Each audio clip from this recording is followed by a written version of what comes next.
bukan jaminan untuk kita berumah tangga. Itu tidak ada yang namanya KDRT, tidak ada jaminan untuk kita berumah tangga, tidak ada KDRT-nya, walaupun dia bukan berupa fisik.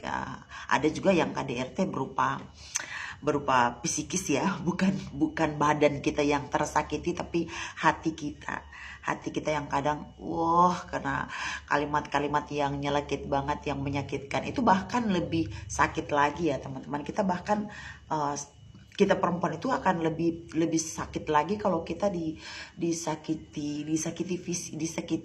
batinnya, hati kita yang kena bentakan, gertakan. Itu sangat-sangat menyakitkan banget, dan aku pernah mengalami hal itu, jadi tahu banget bagaimana sakitnya kita di saat kita diperlakukan seperti itu oleh pasangan. Tapi alhamdulillah, mudah-mudahan tidak akan terulang lagi ya. Mungkin juga ya teman-teman, kalau kita berumah tangga, karena aku memang berumah tangga itu waktu berumah tangga memang di usia yang sangat-sangat labil banget ya.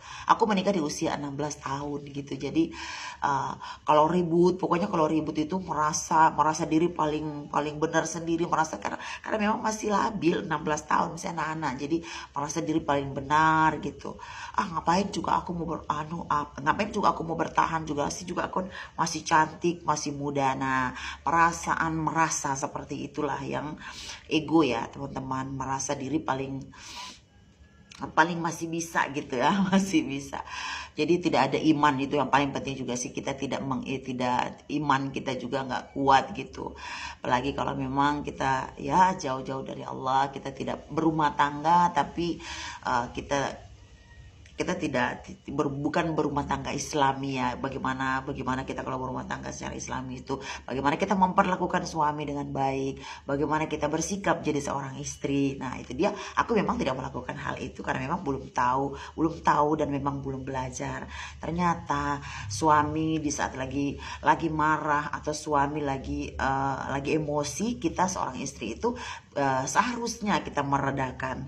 Kita nggak usah juga meninggikan suara kita, karena memang tidak bisa kita meninggikan suara kita di depan suami kita, karena surga kita itu ya ada di dia sih sebenarnya. Kalau kita ingin masuk surga yang gampang, di 8 pintu surga itu tinggal kita pilih mau masuk yang mana. Tinggal patuh saja sama dia, taat sama suami, udah beres. Surga kita mah dijamin sama Allah. Ayo komen di bawah teman-teman, ada enggak juga kalian di sini yang pernah juga mengalami KDRT gitu, walaupun dia nggak berupa fisik gitu, tapi masih tetap bertahan sampai sekarang. Ayo komen di bawah yuk.